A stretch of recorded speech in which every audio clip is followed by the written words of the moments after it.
Good afternoon. I'd like to call to order the January 22nd, 2015 meeting of Board of Adjustment. Our first order of business is to receive the minutes of the January 8th, 2015 meeting. So moved.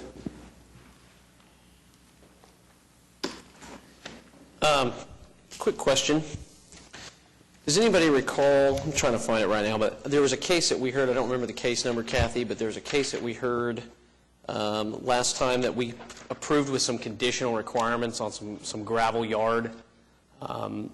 It seems like there were 3 conditions that we ended up in our motion requiring, but there was only 2 conditions mentioned in the minutes. Am I just forgetting something there? It was case number 13993. Well, we've got 3 conditions.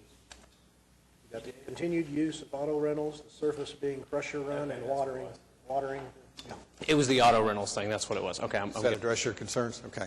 I've got a motion and would entertain a second. Okay, I have a motion and a second. Register your votes. Minutes are approved. Next is continuance request by staff. We have 3 today. Item number 12, case number 13991, is asking for a continuance to February 19th. Item number 13, case number 13994, is requesting a continuance to February 19th. And item number 14, case number 13982, is requesting a continuance to February 2nd. Can I do those jointly or each one separate? Okay. I'd make a motion that we move case 12 to February 19th, 13 to February 19th, and case 14 to February 2nd. Second. I have a motion and a second. Register your vote. And just so the record's clear, it's February 5th, not 2nd. Sorry. February 5th. The continuance request is approved.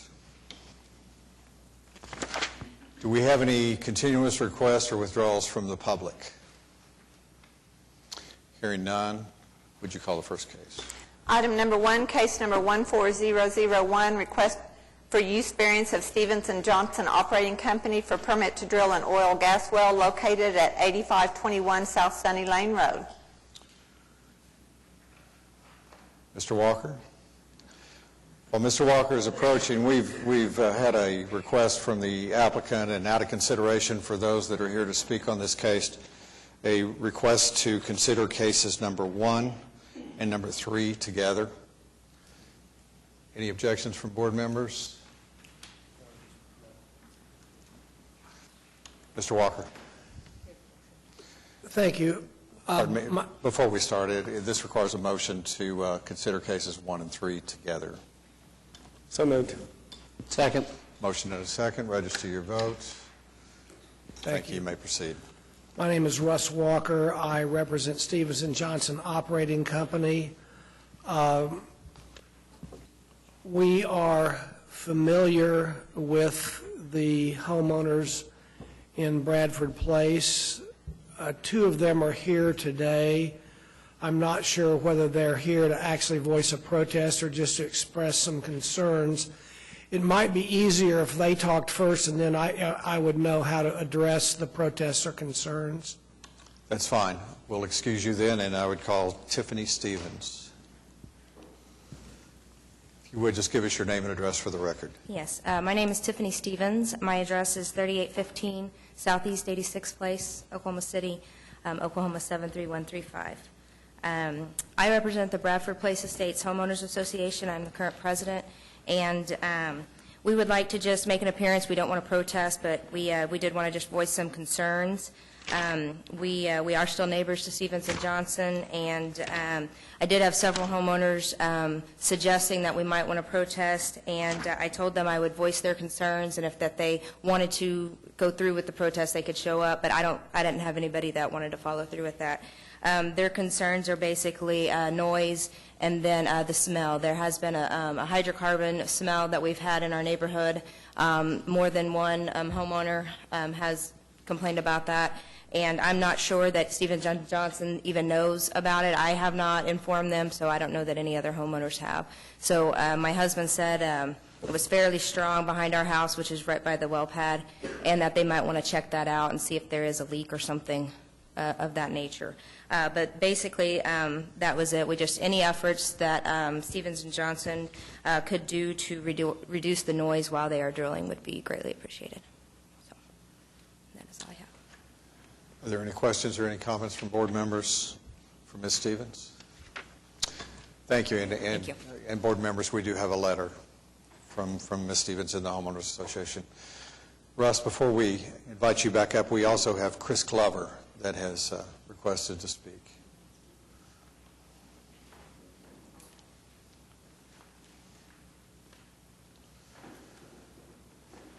If you would, Ms. Glover, give us your name and address for the record. Okay. Chris Glover, 4201 Southeast 86th Place, Oklahoma City, Oklahoma. The only thing I did want to say is she did already address the noise and the smell.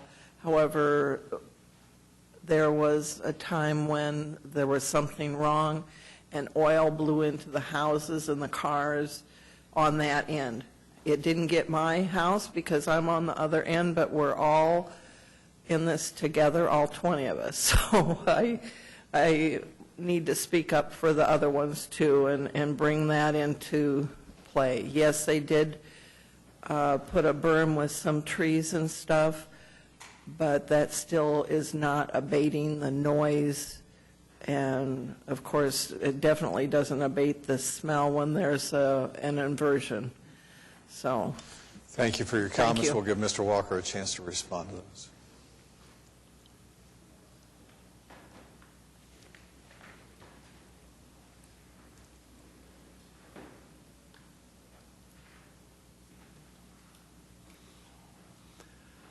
First of all, I would ask whether the board would like me to address the 4 criteria that are necessary for a variance to be granted. Typically, it's agreed that that in matters of this type, those 4 criteria can be met. And I don't know how many of you are aware that just south of this proposed location, about 200 feet, there is an east-west trending pad where 6 wells have been approved and drilled. I believe those are the ones, or some of the ones that the residents of Bradford Place are referring to. At that time, we entered into an agreement with Bradford Place. I happen to have a copy of it if anyone wanted to look at it. We think that we're in compliance with that agreement. There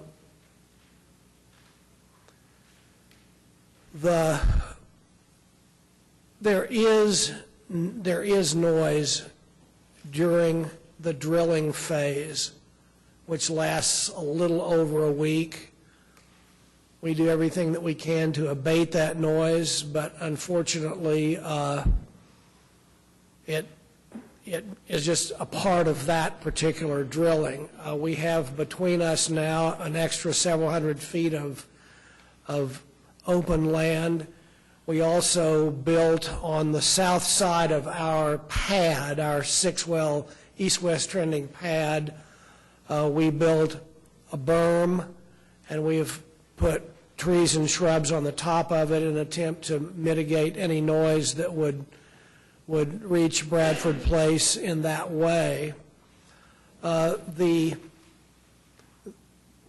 is true that oil blew from one of the wells onto the homes of one of the owners in Bradford Place.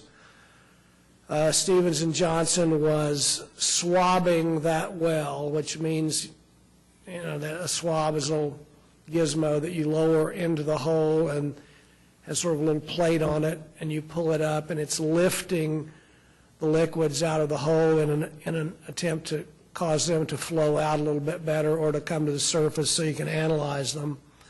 And the wind blew when that swab was at the surface and blew some oil onto a home, and it was cleaned up.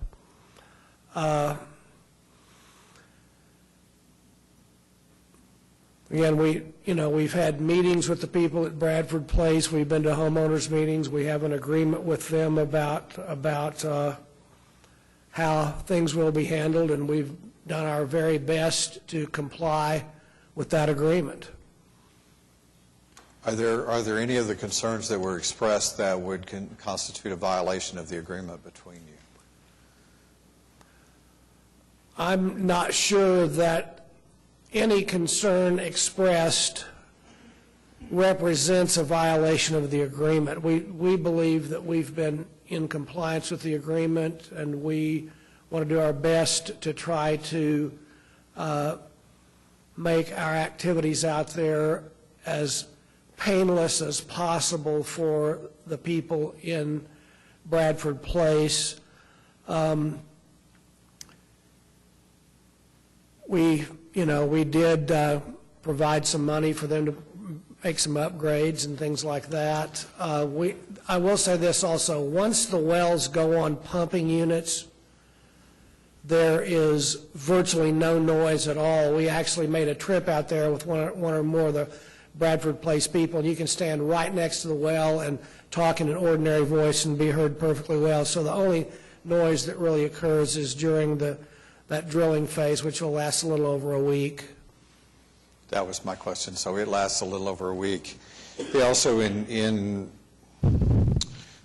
the Homeowners Association, there's some comments about the language, perhaps, of the workers and the proximity to the homes and the children and the families that might be in their yards.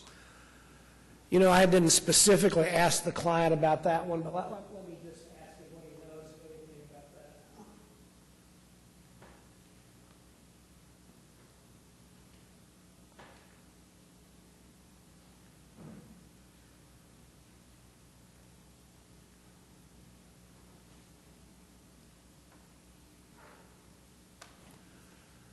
I just spoke with Bob Gilmore. Bob is a petroleum engineer with Stevens & Johnson. He is also one of the interest owners in these wells. He indicates to me that he's not aware of anything that the rig hands might have been doing that are inappropriate, but he'll put a stop to it. I think one of the things that's changing in this part of the city is that, for years this area, was far separated from residential development, and that is changing. And I think it's incumbent upon you and, the companies you represent to be more sensitive to the concerns and just the proximity.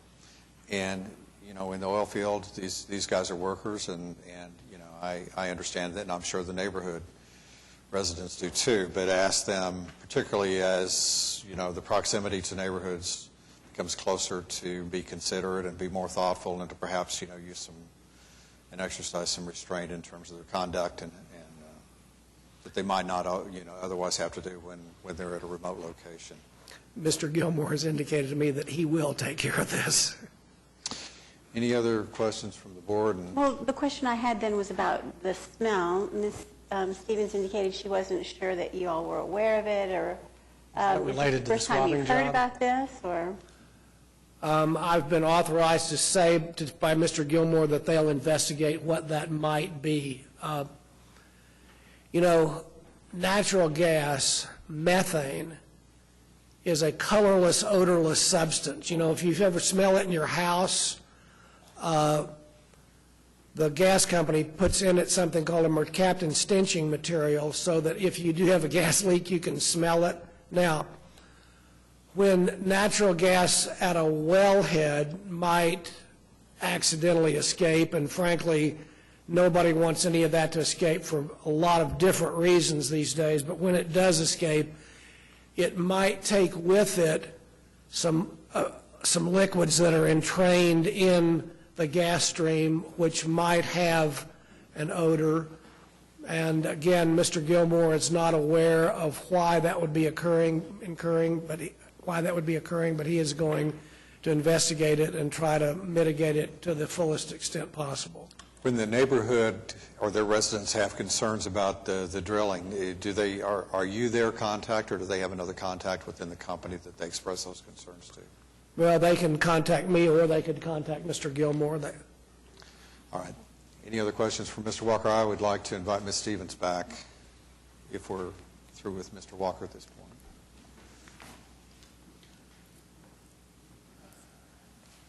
It sounds to me like you're realistic about when you have drilling, you know, there's some things that just go with that.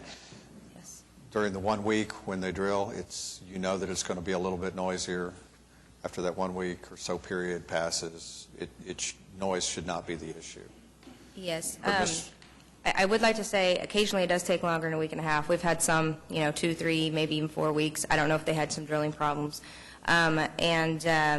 I think for the most part, I think currently, Stevens & Johnson and the Homeowners Association are both in compliance with the agreement. The only thing that I would maybe in the past would be a concern was the noise level being over like a city ordinance level, being fairly loud at night. These wells, are a little bit further away, so I'm hoping that won't happen. But, we wanted to bring that up to make sure, we don't want to have to call anybody in the middle of the night because it's louder. And I'm just asking staff, if a resident has concern about noise levels, they simply call it into the city through Action Line or to the department, and the city goes out and... Yeah, we would investigate it the same as any other noise complaint. Okay. Do you feel comfortable in your relationship with Mr. Walker that if you've got concerns about the activity that you can pick up the phone or correspond with him effectively? I do. I think that will be fine. I wanted to make one other comment, too, and on the rig hands and the language, I think that was prior to our agreement last time. I have not heard any complaints or noticed anything since our agreement. I think It's probably one of those things that's good, from time to time to remind ourselves. These are workers in the field, and typically they're far separated from a development. Right. And they're workers. And Yeah. so, but if you have concerns like that, I think if you'll pass those on to Mr. Walker, he'll make sure that his clients are aware of them. And I think their goal is to be, good neighbors. And it's like I'm telling him, too, as neighborhoods, encroach and develop in these areas that were traditionally rural and undeveloped, the need to get along and to communicate effectively, I think, is going to be there. Okay. Yes. Anything else you want to say before we excuse you? No, I think we're good. Any board members? I would just commend the HOA and the company for working together. And I feel comfortable with this as long as you have an adequate source, phone numbers, people to contact, people to meet with if there is an issue, whether it's noise or smell. Okay, yes, and we'll have our annual meeting coming up in probably less than a month, so we will all address it and make sure that they know they can come to me or they can contact Russ Walker directly if they need to. Based upon that, I'll move for approval. Thank you for attending. Thank Thank you for your comments. Second. And are we voting both of case 1 and 3 together? I have a motion and a second to approve case number 1, case number 3. Please register your vote. Mr. Walker, you're approved. Item number 2, case number 14002, request for use variance of Stevens & Johnson Operating Company for permit to drill an oil gas well located at 1917 Southeast 66th Street. Just while Mr. Walker's making his way, Ms. Glover and Ms. Stevenson, you're welcome to stay, but you're also, you may be excused if you'd like to. Thank you.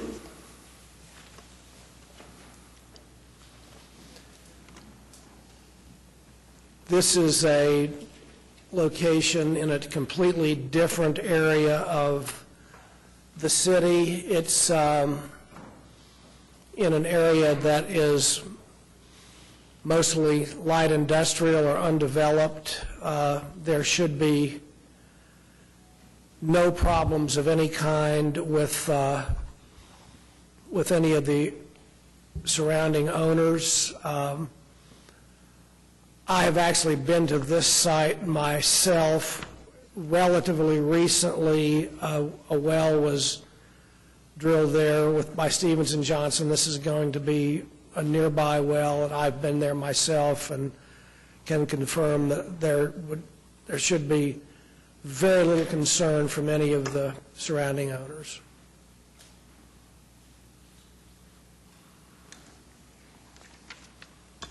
I'm not aware of anyone that's in protest, and the homeowner to the south has not raised any objection that you're aware of, correct? No, sir.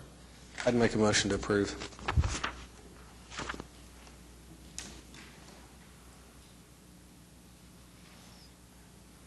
Second. I have a motion and a second. Register your vote. You are approved, sir. Thank you. Thank you very much. Item number 4, case number 13998, request of Willowbrook Investments, LLC, for a variance to the side yard setback located at 8100 Northwestern Avenue. Yes, sir. Your name and address for the record, please. Sure. Donald B. Navard for Willowbrook Investments, LLC, 4800 North Lincoln Boulevard, Oklahoma City. Want to speak to your application? Yes, sir. Willowbrook Investments owns the building directly to the east of the proposed vacant lot. There was at one time, as you can tell by the map, an old building that was falling in, which was demolished according to city rules and regulations, which left us this ground that we want to add on along Western Avenue. It needs some attention. This part of Western has been sort of underdeveloped, and what we propose to develop there is an addition to that building, which will create some retail space that with masonry and architectural metal that will provide some new C3 leasing property to Western Avenue. This request for the variance puts this building in line with the buildings both north of 80th Street and south of 80th Street running down to 63rd.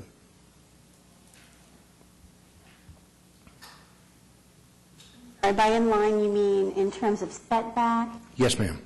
So the building is not going to look like the building next door to it. Our staff report refers to this as an addition to the existing building. Well, it's going to be attached to that building, but it will not be a concrete warehouse. It'll be architectural metal and masonry.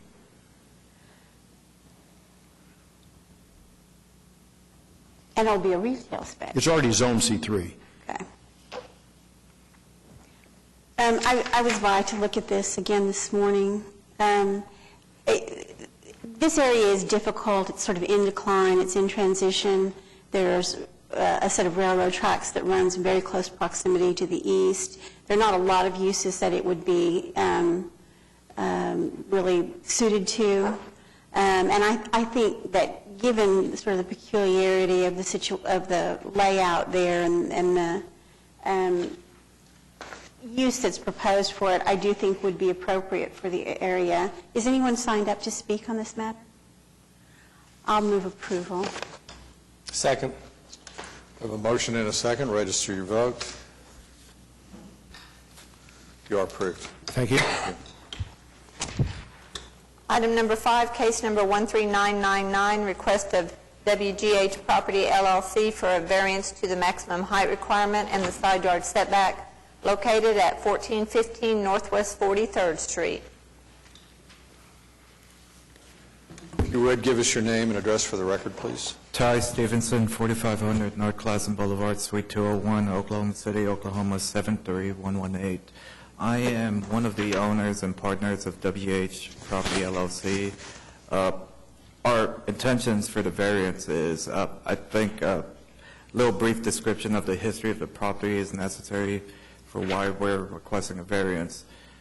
Basically, there was a variance application or a zoning application to transfer the property from R1 to O2, which was approved in 1979. Currently, the same building currently exists in its current state. The only staircase, it's a two-story building. The only staircase to the building is on the back, rather steep staircase.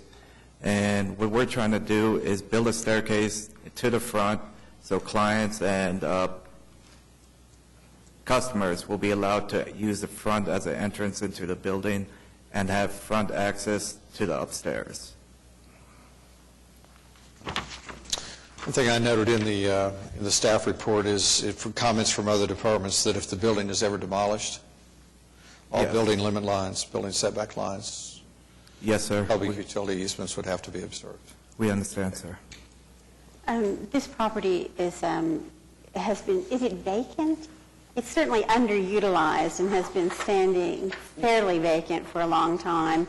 I think the argument that you make about your ADA requirements is pretty compelling, and I think that this would be an improvement to the area, and that the improvement of the building will help it be. It's a great location, but it's just being way underutilized. So Has anybody else signed up to speak on this matter? Anybody from the public that wishes to speak on this variance request? I'm going to move approval. Second. Have a motion and a second. Register your vote. Ms. Powers? You are approved. Thank you, sir. You're welcome. Item number 6, case number 14000, request of James D. Barnes for a variance to the requirement that vehicles shall be parked on a permanently hard surface driveway or parking area located at 1503 Northwest 39th Street. Yes, sir. Would you give us your name and address for the record? Yes, my name is James Barnes, and my address is 1503 Northwest 39th Street. Go ahead and tell us about your application. I sent a PowerPoint presentation to the staff, and I requested information on the time limit, and unfortunately I got no reply. And my presentation runs about a bit over 10 minutes, 10 or 11 minutes.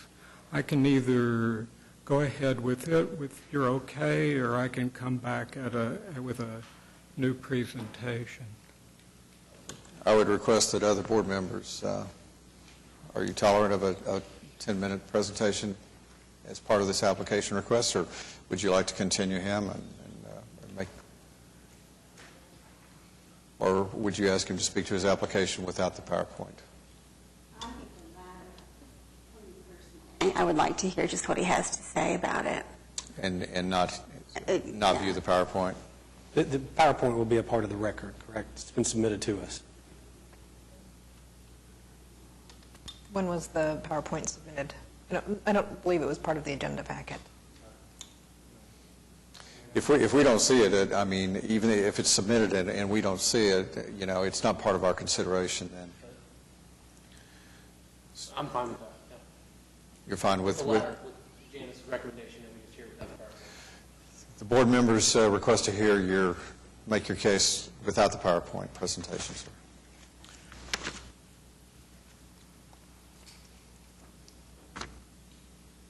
Please go ahead and proceed if you don't mind. Well, okay. On December the 13th, I received a parking ticket for the parking in front of my house at 1503 Northwest 39th Street. And the site was, I purchased the site in 2009 and put down a pad of crushed recycled concrete. And the reason for there are several reasons for the recycled concrete. The recycled concrete spares the fossil fuel burning to burn the limestone for new cement. It saves on landfill, but most importantly, it preserves groundwater runoff. And hard surface water runoff results in the concrete culverts that are seen in Oklahoma City. And when I studied architecture in Connecticut at the Yale School of Architecture, one of the things that we were taught is that those concrete culvert linings are only temporary, that they don't work, that the experience in Connecticut is that the stormwater runoff and the groundwater conservation become increasingly difficult problems for the communities. They have increasing flood problems because of hard surfaced street parking. It's now common standards among the U.S. Green Building Council, where I'm an accredited professional, to avoid solid surface, hard surface parking wherever possible. There are a number of different solutions. Certainly one of the most affordable is to spread gravel. And I have found the recycled concrete to be a very effective material. It has a lot of tooth to it. It doesn't roll underfoot or spread around very easily. So on the basis of its water conservation characteristics, I would like to keep my crushed recycled concrete parking and request a variance from the Chapter 59, Section 250.8, which requires solid surface parking. I understand, and I'm, about, the runoff and the environmental issues. This board is tasked with upholding the ordinance, and the ordinance says that it shall be a hard-surfaced driveway. And in order for us to consider a variance request from you, your hardship is? Well, the first hardship, is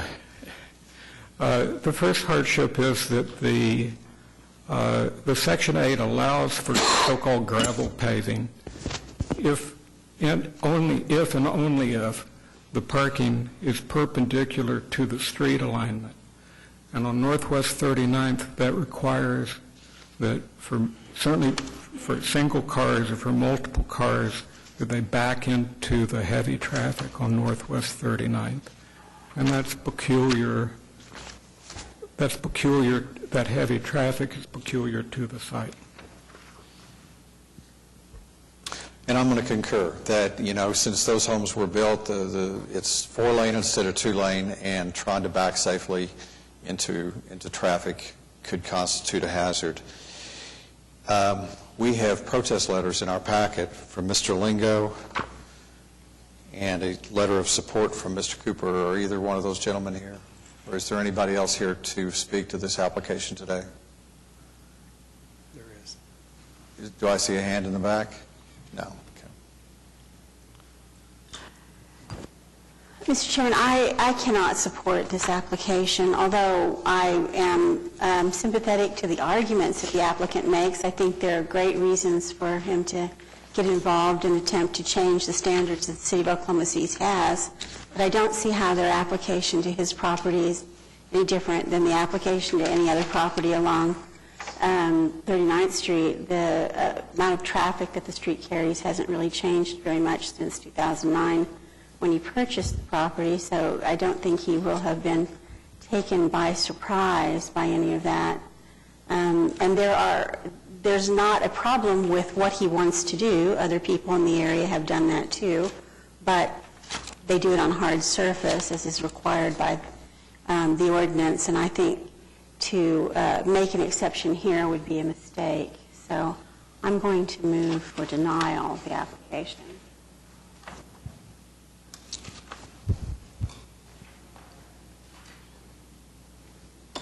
I'll second the motion. I have a motion and a second to deny the variance request. Register your vote. Mr. Barnes, I'm sorry, but your variance request is denied.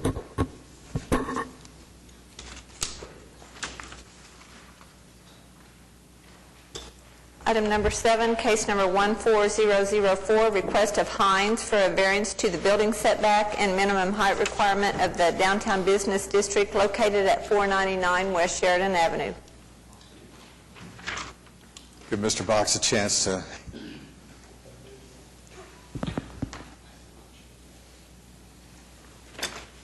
Where are the big exhibits?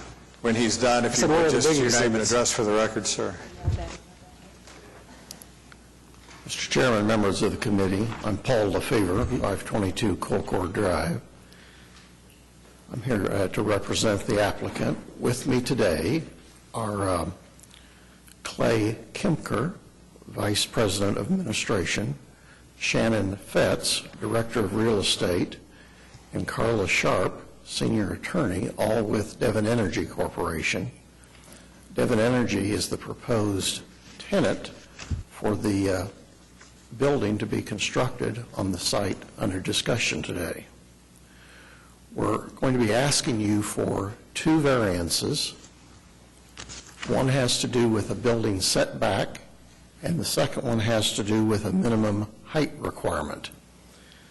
Both requirements are found in Table 7200.2 of Section 59-7200.1F of the Municipal Code. Both variances are specific to the downtown business district where this property is located. The building setback requirement provides for a setback not greater than 10 feet.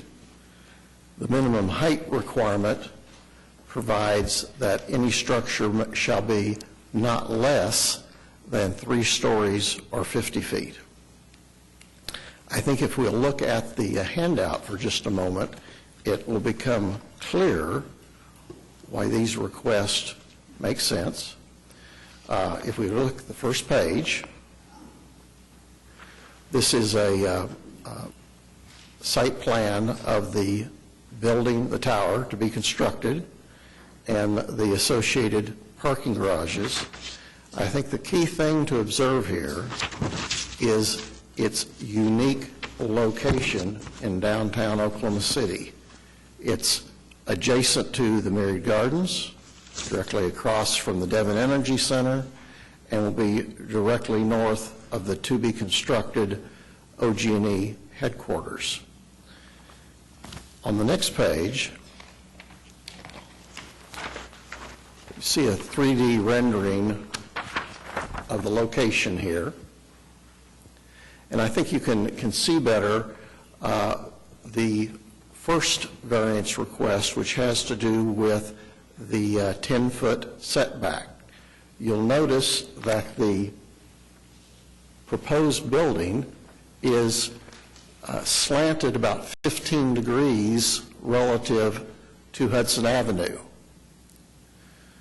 The purpose of this is to take advantage of the unique location of the Myriad Gardens adjacent to this site. The slight slant to the building provides an uninterrupted view of the gardens, of the Devon Energy Center and its lawns, and also of the to-be-constructed OG&E tower. The third sheet is simply some details about what's to be constructed here. 27-story tower, 2 associated parking garages, 1 to the west of the tower, 1 to the north, of 9 and 10 stories respectively.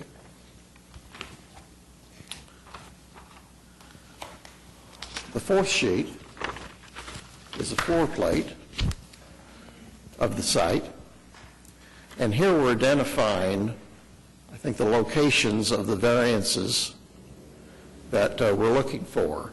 First of all, we've talked about the angle to the construction of the building, and it forms a small plaza along Hudson, and so portions then extend back and beyond the 10-foot setback that's allowed, and that's identified here.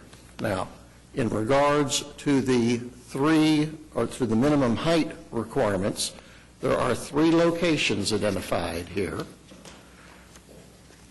where the design of the building does not reach 3 stories. The first one is along Sheridan, and as you'll see in a moment, there's a proposed outdoor dining balcony at that location. On Hudson, there's a recessed retail entrance, and along Main Street to the north, there's a small wall that unites the north parking garage with the physical structure of 420 West Main, but allows for continued light access to the east face of 420 West Main, so that they continue to have light coming in their windows. The next page, yes? Before you go any further, let me ask you, so is it your understanding that the requirement applies to the entirety of the building, that the entire building has to be 3 stories tall, and your request is based on the fact that a part of the building will not be 3 stories tall? Yes, ma'am. Is that accurate? Okay. The next sheet here is a elevation of the plaza, the small plaza along Hudson, and the angled direction of the structure to be built there. The critical issue here is with the Myriad Gardens immediately adjacent and the Devon Energy Center and its very beautiful gardens to the east, and the proposed OG&E headquarters to the south will also have a garden area in the facing corner. And this is going to provide a unique intersection in the core of downtown Oklahoma City, which will really expand and emphasize the importance of the Myriad Gardens. Now, the next three sheets are simply intended to help you visualize where these minimum building height requirements not met. This first sheet will show you along Sheridan where the outdoor dining balcony is proposed. The next sheet shows you along Hudson where the retail entrance is recessed somewhat, and it also is does not meet the three-story requirement.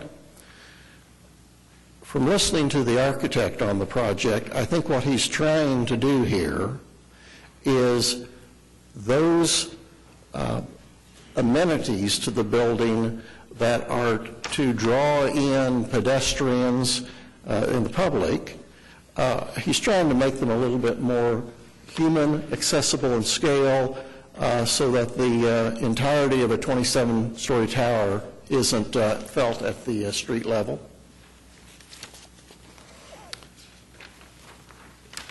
The final location, as I mentioned earlier, is along Main Street. What the architect is proposing here is to not have the north parking garage come all the way up to the east face of the 420 West Main building. To do so would entirely block the natural light that comes in the windows on the east side of that building. And so there's a small offset suggested. What has been proposed here is that this little area of this wall between the two will be turned into a green wall and heavily landscaped. This site plan doesn't show that, but that's what is shown on the landscaping plans.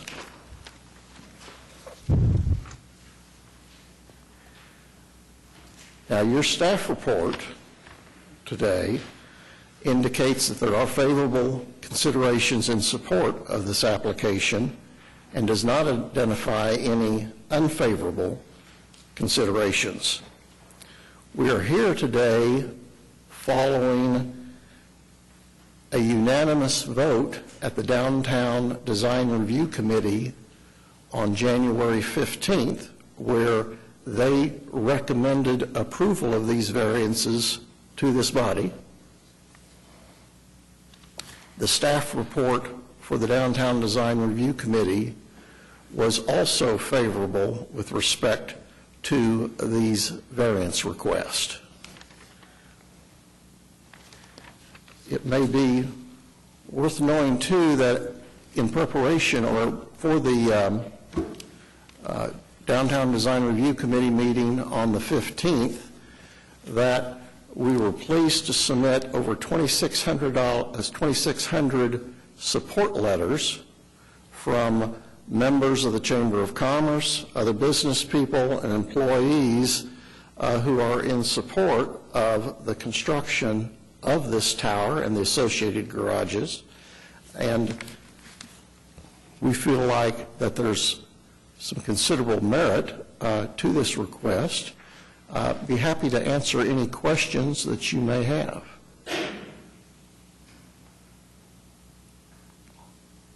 I'm astonished to learn that the requirement for the 3 stories applies to the entirety of the building. I mean, I think if our desire is to encourage some kind of innovation and design, you know, that seems a little odd, but, and clearly the Design Review Committee has approved the application, as you say, unanimously. Is there anybody that's here today to speak against this matter? I think, you know, I'm not quite sure that I understand the proximity to Nereid Gardens as being unique or peculiar, but I do think that the site is unique and peculiar just in the sense of that, you know, as part of the redevelopment of downtown Oklahoma City, it's going to play a pretty big role. So if no one else wishes to be heard on the matter, I'll move approval. Second. I have a motion and a second. Register your vote. Thank you very much. Sir, thank you. Item number 8, case number 14005, request of Rosh Coleman Homes for a variance to the front and rear yard setbacks located at 6112 and 6124 Cielo Terrace, 604 and 609 Southeast 60th Place, and 613, 617, and 621 Southeast 60th Court. Mr. Chair, at this time, I'm going to have to recuse myself. I've done work for Roush Coleman Homes. Okay. Mr. Stonecipher is recused. As soon as he's gone, if you would, just introduce yourself and give us your name and address for the record.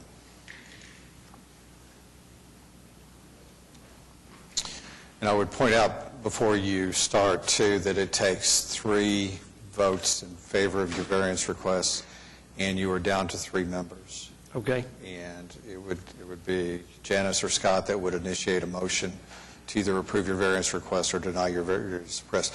In a situation like this, we would entertain your request for a continuance if you would like to come back and appear or take a chance on appearing before a full board. Okay. My name is Mark Ritchie. I'm with Civil Design and Survey of Oklahoma here on behalf of the applicant. I am confident enough in our application and its simplicity to go ahead and proceed on this meeting. Then please proceed. This application addresses the courtyard addition. It is PUD 1097. There are 6 remaining vacant lots in the addition. All of the lots in this addition have been developed by ERC originally, the applicant for the PUD. All of the lots were then purchased by Roush Coleman Homes, and all but the 6 remaining vacant lots have been built on, using all the same similar type floor plans and designs. The PUD relaxed the requirements for the front yard and the backyard building setbacks from the R1 zoning. The reasoning behind that in the PUD is to create more of a community feel where back porch faces back porch, people have relationship with their neighbors. It also encourages more interest out in the fronts of the homes, the courtyard, the center courtyard of the homes. I've done a lot of the surveying out there myself as these homes have been built. There are basketball goals in about every one of these little areas. The neighborhood kids seem to play together. Everybody seems to have a little box garden, so the plan seems to be working really well. The PUD relaxed the side yard setback from the R1 standards as well as the front and back. The typical side yard setback for R1 homes is 5 feet. The intent there being that if this home sets 5 foot from the property line and this home sets 5 foot from the property line, you have 10 in between. It more than exceeds the International Fire Code, so we don't have fires jumping from roof to roof if that situation ever occurred. The PUD allows the side yard to be as small as 1 foot. So 1 foot on this side, 1 foot on this side, 2 foot between. But as Roush Coleman has had me draw the exhibits that you see here before them, they've built the homes in a way that the distance between the homes exceeds the 10-foot R1 standard, where you have 5 and 5, even though you might have a home that's 1 foot from the property line on this side. They've then picked a home plan or positioned the home on the adjacent lot so that there's more than 10 feet between the homes, meeting the intent of the fire code and for the public safety. The same relaxation of the R1 standards for the front and back. Typically, the front is, Kathy, is 20 foot, 25, and sometimes typically you'll allow 20.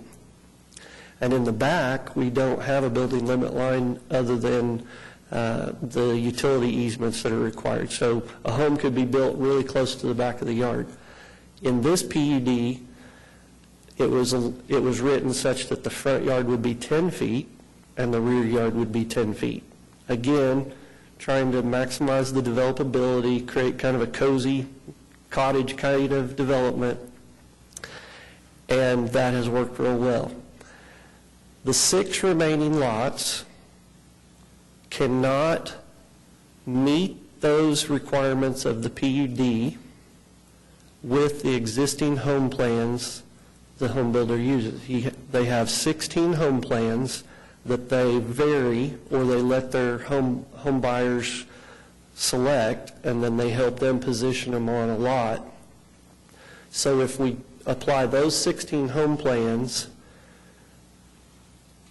to these 6 lots, we can't make any of them fit on the lot while still meeting the 10-foot front and 10-foot rear setbacks. The reason for that is the little courtyard. Cindy, if you could go back a couple of slides that shows one of the little common access entries. The homes are all rotated 90 degrees to each other, so it's not like a typical subdivision where everybody's garage faces the same way.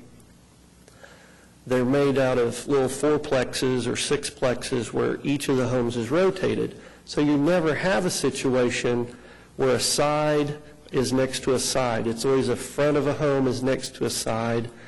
Again, trying to keep that minimum separation of 10 feet.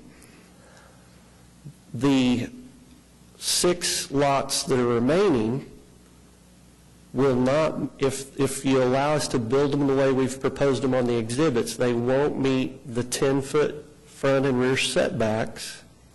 But when you take into account the distance between the proposed home front and the property line, and the existing property line and the existing home front or side, all of them exceed the 10-foot intent, or the 11-foot intent, I'm sorry, because the PUD allows a 10-foot front line next to a 1-foot side line, so the PUD would allow the homes to be built 11 feet from each other. All of the 6 that we're proposing exceed that. They'll all be more than 11 feet from side to side, but the new ones do encroach the building limit line 2 feet in places, 3 feet in the backyard. The one oddball is the one happens to be on the screen at the top there. It's 604 Southeast 60th Place. It complies on all of its sides and front, but the rear, so the rear of the home is within 5 feet of the property line in violation of the 10-foot setback. But on this particular home, it has a 25-foot common area behind it anyway. So it's like 30 feet from the property line that it's closest to. So with that explanation, I hope I didn't muddy the water too much, but the gist of it was the PUD would allow 11-foot spacing. These 6, they far exceed the 11-foot. They're more like 14, 16, 13, 12. So it's keeping with the nature of the PUD, and I would ask your approval or answer any questions or comments you have. Is anyone signed up to speak on this? I totally got all that. Thank you. And it does sound like a truly unique situation. Is the reason that this complication developed because the product that you're putting on the land is different than what they started out with? I mean, is it, or did they just paint themselves into a corner with the design from the get-go? I don't have enough knowledge from that era to be able to answer that question well. All right. I'm going to move for approval. I'll second. I have a motion and a second. Register your vote. You are approved. Thank you. Thank you. Item number 9, case number 14006, request of Elliott Architects, Inc. for a variance to the hard surface paving requirement located at 6300 South Bryan Avenue. If I can ask you to hold up just a Sure, moment until Mr. Stonesifer is back.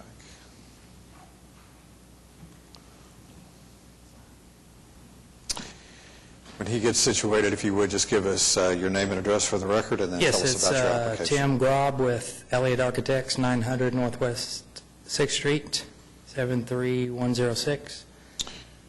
We'll speak to your application. Yes, basically, I've got a client that is trying to get water to his horses. I guess he applied for a water meter and was told he would need to get his parking paved.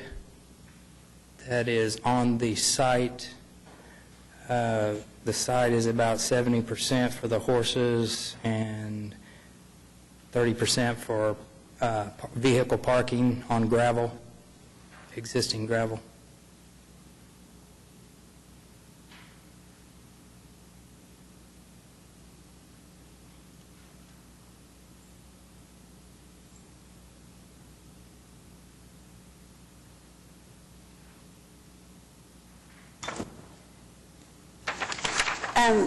JJ, I was a little confused by our staff report on this item.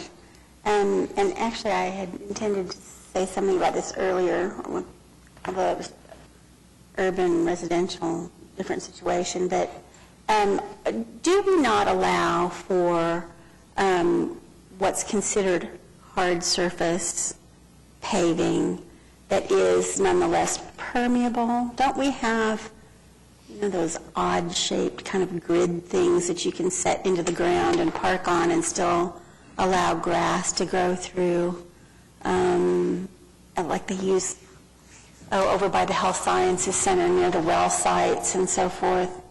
Aren't there permeable hard surfaces that we permit in the city? In like unique situations, like an emergency access drive or something like that, yes. Okay. And in this case, the gravel would be permitted for the storage area if they would border it. There's a requirement that it be bordered with a 6-inch by 12-inch concrete border. And then the required parking up front would have to be paved. And he's asking relief from the required parking and the concrete border. Okay, so he's going to put in the gravel, he just doesn't want the border, correct? The gravel's there existing It's now. already there? Yeah. To bring it up to code, he would need to pave his required parking up front and then border the existing gravel with the concrete curb. And this all came about because he's trying to get a water meter installed? Trying to get water to the horse stables, but the concrete truck storage and the horse stable and the horse track are all on the same piece of property. So that's what brought this up. So what is the required parking? Whatever the requirement is for the business that he has on the industrial part to the north. Oh, okay. So that's, in addition, this is all one owner's tract here? Right. Okay. Yeah, there isn't an office or anything, it's just trucks and vehicle storage, basically. So there's no constructed improvements that are occupied out there? No, no. There's a horse stable on the far corner of the property.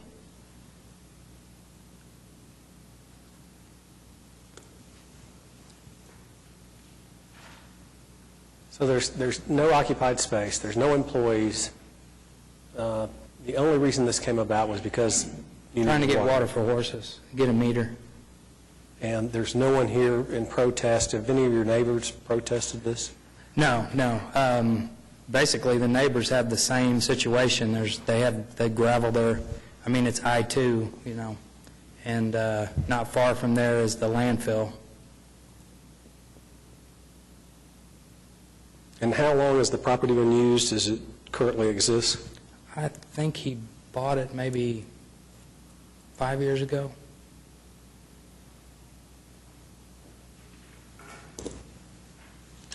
I would ask JJ, how long is the requirement for the concrete border in an ordinance? We made that change a year or two ago. It's fairly recent. So at the time that they purchased the property, it would have not been a requirement? If they bought the property approximately 5 years? At the time they purchased the property, it would have been a requirement to pave the entire property. That's where you say in the report, the zoning code was recently amended to relieve. To relieve them from having to pave these storage areas.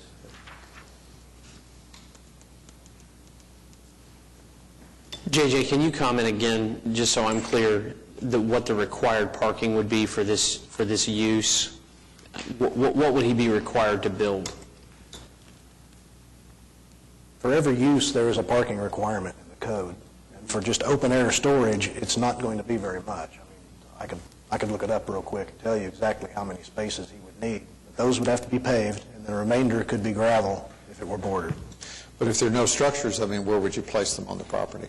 I mean, reasonably, where would you? Well, they would have to come off the property, have a paved drive to a paved parking area to meet the But requirement. if there's no structure and no employees on site, I mean, is there a reason why you would require parking spaces under those circumstances? There's a requirement in the code. Because there's a requirement in the code. Like I said, it won't be many. It'd be like a warehouse, 1 to 5,000 feet or something. I can look it up real quick. How many horses are out there? I think he's got a stable of about, I turned the plan in, I think there's 8. Is the stable area relatively new? Yes, yes. And so that's the reason that this didn't come up before and the need to run water to the site?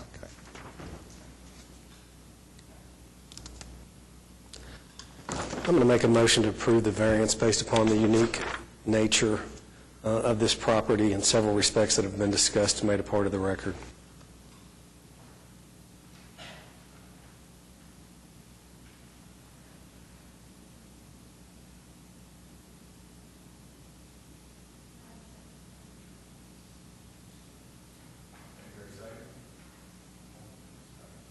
We have a motion and a second. Register your vote.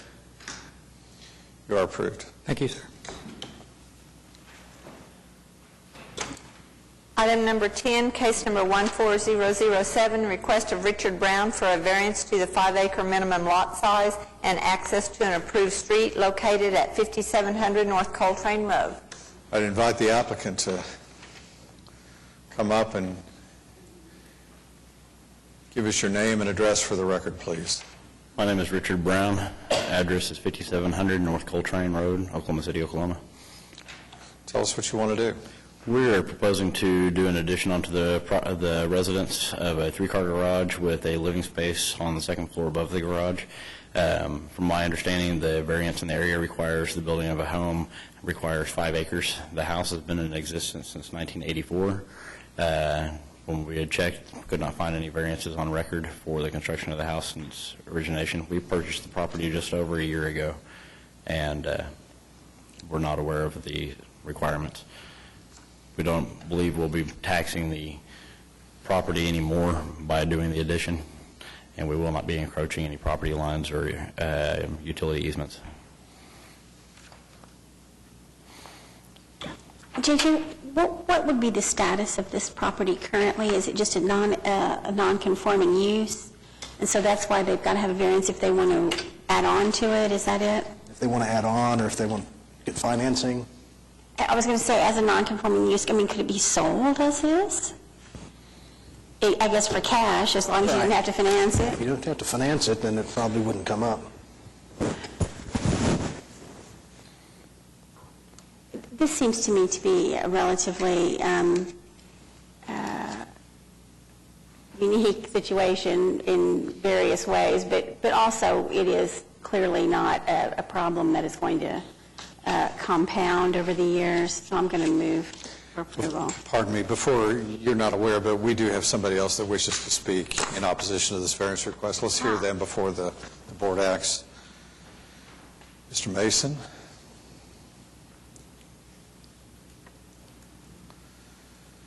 If you would, your name and address for the record. My name is Jeremy Mason. I'm an attorney with Mason Legal PLLC. I'm here representing my client, the owner of the property just to the west, shown there with the driveway easement going across it. There's a question as to the validity of that easement, and we actually filed a petition today and a res pendens on the property to eliminate that easement because it was basically fraudulently procured. So whether it was on the fault of this party or not, we're not sure yet. Basically, the situation is my client bought the property. The closing date was on December 3rd. The easement was recorded on December 2nd. Of what year? Of last year. Okay. I'm sorry, 2013. And nobody caught the easement, and my client was just found out about the actual grant of the easement when this came up, when he got notice of this variance request. I'm sorry. The house has been there since 1984. That this easement was filed in 2013, is that correct? Yes.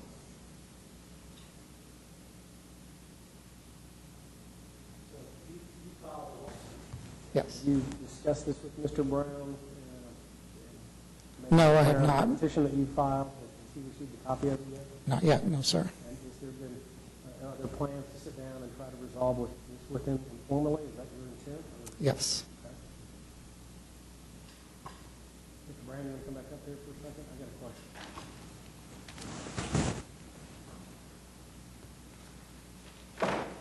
In light of this new lawsuit that's been filed, that may impact what you're trying to do.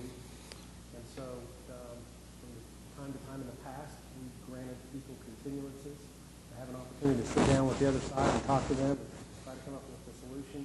I can't tell you what to do, but if you'd like a continuance, this would be the time you probably want to make it. I would like to discuss that with the other party involved on the property real quick, if that would be okay. Sure. I do know in regards to the variance itself, I procured that from the previous owner of the property right before the purchase. They were an investor that was renovating that property and put it up for sale. The right of access easement agreement was purchased from them, and it was, as he indicated, filed just before closing. It was provided to both the selling and or sellers and buyers realtor and available at closing when the purchase. It sounds like, property was though, that purchased. it may not have been filed.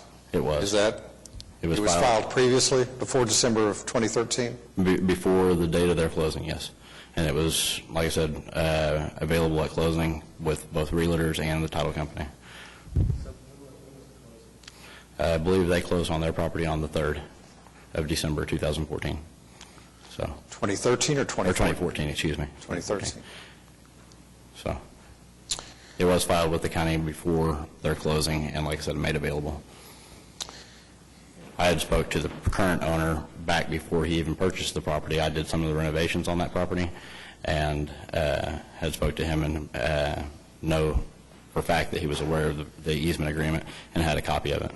So It sounds like there's still some issues to be worked out between the parties, and I think, Mr. Stonecipher is recommending, we're not telling you what to do, but offering you the opportunity to take a continuance so that you can have a dialogue.